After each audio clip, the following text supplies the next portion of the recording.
बिस्मिल्लाहिर्रहमानिर्रहीम। अस्सलाम वालेकुम। मैं हूं professor Ehsanullah Zafar from Punjab group of colleges Multan. आज का जो हमारा टॉपिक है, जो हम आपको पेपर सॉल्व करने के हवाले से जो हमारा इंस्ट्रक्शंस का एक सिलसिला चल रहा है, तो उसमें हमने आज आपको ये बताना है कि वो कौन सी मिस्टेक्स हैं जो स्टूडेंट सबसे ज़्यादा पेपर में करता है। तो सबसे पहले हमारे पास, जी सर, सबसे पहली जो मिस्टेक है स्टूडेंट जो करता है वो है एग्जामिनेशन सेंटर में बिल्कुल इन टाइम पर पहुंचना। आप कोशिश करेंगे कि 10 मिनट पहले अपनी सीट पर पहुंच जाएं। उसके आपको दो फायदे हैं। नंबर वन, आप उस माहौल के अंदर खुद को होमोजेनाइज कर लेंगे, आप रिलैक्स हो जाएंगे। नंबर टू, अगर आपको आंसर शीट पहले मिल जाती है तो आपको 5-10 मिनट एक्स्ट्रा मिल जाते हैं, जिसमें आप एटलीस्ट मार्जिन लाइंस अगर मौजूद हो तो उन्हें हाईलाइट कर लेते हैं, अगर मौजूद ना हो तो आप उन्हें ड्रॉ कर लेते हैं। नंबर नेक्स्ट, हमारे पास जो सेकंड मिस्टेक है वो ये है कि स्टूडेंट मार्जिन लाइन अगर गिवन है, उसके ऊपर लगी हुई है, तो स्टूडेंट कभी भी दोबारा से मार्जिन लाइन मार्कर के साथ ड्रॉ नहीं करता। अगर मौजूद भी हो वो बिल्कुल लाइट कलर की होती है, जिसे स्टूडेंट बॉदर नहीं करता कि जी मौजूद है तो मुझे जरूरत नहीं है, लेकिन आपने उसी मार्जिन लाइन को मार्कर के साथ दोबारा हाईलाइट कर लेना है। Number three, not using the extra time to fill up your credentials properly. ये उस कैटेगरी में फॉल करता है कि आप अगर 5 मिनट 10 मिनट पहले गए हैं तो उसमें आप अपना नाम, roll number, bubble filling, date etcetera, group, ये सारी आपने डिटेल लिखनी है। ये 5 से 7 मिनट की कार्रवाई होती है। अगर आप टाइम पर पहुंच जाएंगे तो फिर आप ये नहीं कर सकते, लेकिन अगर आपने 5 से 10 मिनट पहले पहुंचे हैं तो ये काम आप प्रॉपरली कर सकते हैं। Number four, filling up the bubbles in appropriately. बहुत ज्यादा ये मिस्टेक ऑब्जर्व की गई है। बबल पार्शली फिल्ड होता है, ओवर राइटिंग होती है, इंक बाहर को बढ़ी हुई होती है, तो आपने ये मिस्टेक नहीं करनी। और इसके बाद, सर प्लीज, नेक्स्ट मिस्टेक है हमारे पास not writing down your roll number on the question paper. जैसे ही आपको क्वेश्चन पेपर मिलता है, चाहे वो ऑब्जेक्टिव हो, सब्जेक्टिव हो, सेम शीट पर हो या सेपरेट पर हो, सबसे पहले आपने रिसीव करते ही उसके ऊपर जो एक जगह मुख्तस की गई है वहां पर आपने अपना रोल नंबर लिखना होता है। ये केमिस्ट्री के अलावा जितने भी पेपर्स हैं, ये चीज तमाम के ऊपर लागू होगी। इवन पेपर पढ़ने से भी पहले आपने ये काम कर लेना है।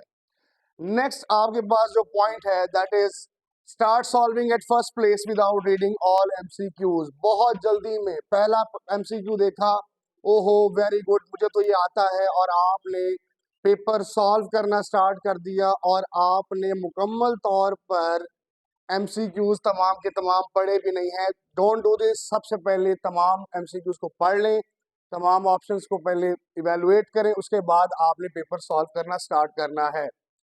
Point number seven is filling up the bubbles without confirmation of question number. जैसे ही आपने पॉइंट नंबर, इधर एमसीक्यू नंबर 7 पढ़ रहे थे, 7 का डी था, वहां जब पहुंचे तो 6 में फिल कर दिया। तो आपने जब भी कोई ऑप्शन सिलेक्ट करना है, एक बार क्वेश्चन नंबर देखें तो ये कौन से क्वेश्चन का एमसीक्यू मैंने सेलेक्ट किया है, और बबल शीट पर उसी एमसीक्यू के अगेंस्ट उसको फिल करें।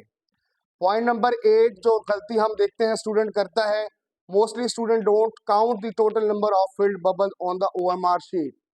आपने मुकम्मल कर लिया पेपर, एमसीक्यू का टाइम खत्म होने वाला है, 1-2 मिनट बाकी हैं, लेकिन आपने ओएमआर शीट पर एक बार काउंट कर लेना है कि टोटल कितने बबल्स आपने फिलअप किए हैं।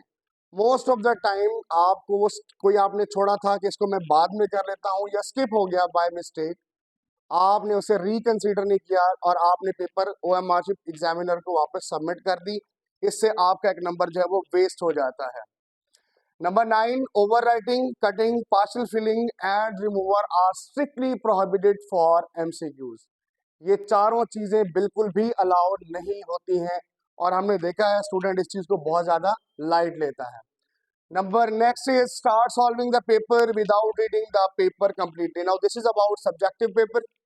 जैसे ही आपको सब्जेक्टिव पेपर मिला या आपका टाइम स्टार्ट हुआ, एमसीक्यूज आपने मुकम्मल कर लिए, तो आपने क्या करना है, सबसे पहले आपने क्वेश्चन पेपर को मुकम्मल तौर पर पढ़ लेना है बिल्कुल कामली, विदाउट एनी पैनिक। आप बहुत तसल्ली के साथ अपने क्वेश्चन पेपर को गो थ्रू करते हैं इन डिटेल। नंबर नेक्स्ट, अब आपने पेपर सॉल्व करना, प्रीवियस प्लीज, आपने पेपर सॉल्व करना स्टार्ट किया और सॉल्व करते ही आपने क्वेश्चन नंबर 2, जैसे कि आपका शॉर्ट क्वेश्चन का हिस्सा होता है, आपने उसकी बजाय क्वेश्चन नंबर 4 पे चले गए। क्वेश्चन नंबर 3, देखिए एग्जामिनर घर से आया है पेपर मार्क करने, पढ़ने नहीं आया। आपने पेपर सॉल्व करना है, लेकिन साथ में आपने उसे फैसिलिटेट करना है ताकि वो एक दिन में ज्यादा से ज्यादा पेपर मार्क कर सके। आप जितना उसको फैसिलिटेट करेंगे उस आपको उतना ज्यादा रिवॉर्ड मिलेगा। So try your level best कि आपके जो क्वेश्चन पेपर में तरतीब है क्वेश्चंस की, उसी को लेकर आप आगे चलते हैं। नेक्स्ट इज हमारा जो है हमारे पास इंटरमिक्सिंग ऑफ सब points in short questions. Students के माइंड में ये बैठा हुआ है कि एग्जामिनर शायद पेपर पढ़ता ही नहीं है। मैंने फर्स्ट पार्ट में 8 शॉर्ट क्वेश्चन करने हैं, तो मैं सेकंड में से उठा के 8 पूरे कर दूं, एक आधा तीसरे में से उठा के डाल दूं। डोंट डू दिस, ये बहुत ज्यादा अनोइंग है एग्जामिनर के लिए। आपको एक पार्ट में जितने रिक्वायर्ड क्वेश्चन हैं उनको सॉल्व करें। अगर नहीं आता, जगह छोड़कर आगे सॉल्व करना स्टार्ट करें, किसी और पोर्शन से उठा के सॉल्व नहीं करेंगे। नंबर नेक्स्ट, हमारे पास जो नेक्स्ट पॉइंट है that is repeating the questions consciously unconsciously. Again उसी पिछले पॉइंट से रिलेट करता हूँ इसको। हमारे यहाँ स्टूडेंट क्या करेगा कि एक क्वेश्चन जो है वो पार्ट क्वेश्चन नंबर 2 में सॉल्व किया, कोई पार्ट क्वेश्चन नंबर 3 में दोबारा कर दिया, या आखिर में जाके कहीं पर दोबारा उसको एडजस्ट करने की कोशिश की कि ये क्वेश्चन मुझे आता है, शायद एग्जामिनर ओवरलुक कर दे और मुझे इसका रिवॉर्ड अगेन मिल जाए।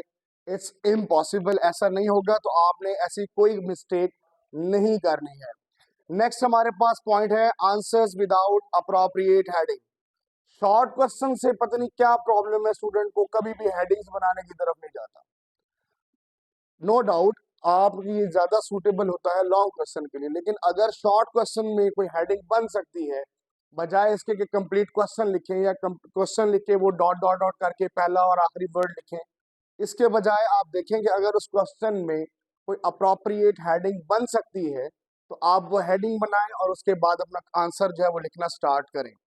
Number next, writing without proper paragraph. ये बहुत ज्यादा मिस्टेक ऑब्जर्व की गई है बिलखसूस साइंसेस के पेपर्स में, जिसमें स्टूडेंट जब लिखना स्टार्ट करता है तो वो बिल्कुल मार्जिन लाइंस के इमीडिएट साथ लिखना स्टार्ट कर देता है, प्रॉपर पैराग्राफिंग नहीं करता। स्टूडेंट ने एक से दो वर्ड्स की जगह छोड़नी है। आप शॉर्ट क्वेश्चन लिख रहे हैं, आप लॉन्ग क्वेश्चन लिख रहे हैं, एनीथिंग यू आर डिस्कसिंग, आपने इंग्लिश का एक प्रॉपर डिसेंट तरीका है उसको लिखने का, प्रेजेंट करने का, आपने प्रॉपर पैराग्राफिंग करनी होती है। नेक्स्ट है जी हमारे पास use of pointers, ball point और ब्लैक इंक। ये तीनों चीजें अलाउड नहीं है, स्टूडेंट बहुत ज्यादा यूज करता है। बॉल पॉइंट आपने ब्लू इंक यूज करनी है एंड फाउंटेन पेन इस्तेमाल करना है, ब्लू मार्कर इस्तेमाल करना है and black marker is allowed just for headings. इसके अलावा आपकी जो डायग्राम्स हैं वो भी आप फाउंटेन पेन से ही बनाते हैं और मार्कर से उसको हाईलाइट करते हैं, या आप जिसको लेबलिंग बोलते हैं वो हम मार्कर से किया करते हैं। Next point is definitions without examples, mathematical formula, equation और कैटलिस्ट एटसेट्रा, जैसे कि हम केमिस्ट्री की बात कर रहे हैं। देखिए इसमें हमारे पास आपसे उसने क्वेश्चन पूछा डिफाइन सब्लिमेशन। फॉर एग्जांपल आपने सब्लिमेशन की हेडिंग दी, पैराग्राफिंग करके लिखा। अब क्वेश्चन की रिक्वायरमेंट थी डेफिनेशन ऑफ सब्लिमेशन, लेकिन आपकी ये ड्यूटी है कि आप कोई ना कोई एग्जाम्पल जरूर कोट करें जिससे सब्लिमेशन का कंसेप्ट क्लियर हो। एक आध एक्स्ट्रा बात लिखें। अब वो क्या क्या चीजें हो सकती हैं, कोई एग्जाम्पल हो सकती है, मैथमेटिकल फार्मूला हो सकता है, अगर उसके अंदर उसने आपसे कोई ऐसी चीज पूछी जिसका मैथमेटिकल फॉर्म या प्रेजेंटेशन हो सकती है, कोई इक्वेशन हो सकती है, जैसे आपके पास कोई कन्वर्जन है, रिएक्टेंट को प्रोडक्ट में कन्वर्ट करना है तो आप उसको नीचे प्रॉपर केमिकल फार्मूला या इक्वेशन में लिखेंगे, या उसके अंदर कोई कैटलिस्ट अगर उसमें इन्वॉल्व है तो वो भी आपने लाजमी मेंशन करना होता है। Next point is ending the question without ending line and proper spacing. एक और जो पॉइंट जो बहुत ज्यादा मिस्टेक ऑब्जर्व की गई है वो ये है कि जब एक क्वेश्चन खत्म हो गया उसके बाद मार्जिन लाइन के बाहर बिल्कुल छोटा सा करके आपने नेक्स्ट सब पॉइंट नंबर क्वेश्चन नंबर लिखा हुआ है, और आपने क्वेश्चन स्टार्ट कर दिया और एग्जामिनर को पता ही नहीं चला कि कब एक क्वेश्चन खत्म हुआ और नेक्स्ट क्वेश्चन स्टार्ट हो गया। तो आपने प्रॉपरली इसको टर्मिनेट करना है, उसके बाद एक लाइन छोड़ के आप एक एंडिंग लाइन लगाते हैं, फिर आप नेक्स्ट क्वेश्चन नंबर लिखते हैं, फिर हेडिंग लिखते हैं और फिर पैराग्राफ स्टाइल में सॉल्व करना स्टार्ट करते हैं। Do not follow the numbering according to question paper. Most of time student do not follow the sequence given on the question paper. अपनी मर्जी का क्वेश्चन नंबर लिखना स्टार्ट कर देता है। आपने पेपर में वही क्वेश्चन नंबर लिखना है आंसर शीट पर जो क्वेश्चन पेपर पर गिवन है। और हमारे पास आज का जो लास्ट पॉइंट है, do not save 10 minutes for final reading and overview. And तक लिख रहे होते हैं बैठ के, पूरा टाइम लिखने में कंज्यूम कर रहे होते हैं। थोड़ा सा अगर जल्दी कर लें, 5-10 मिनट बचा लें, ताकि लास्ट में आप पेपर को एक बार ओवरव्यू कर सकें, एक बार रीड कर सकें। This can help in saving you at least 2 to 4 marks or 5 marks in some cases. Thank you very much and wish you best of luck.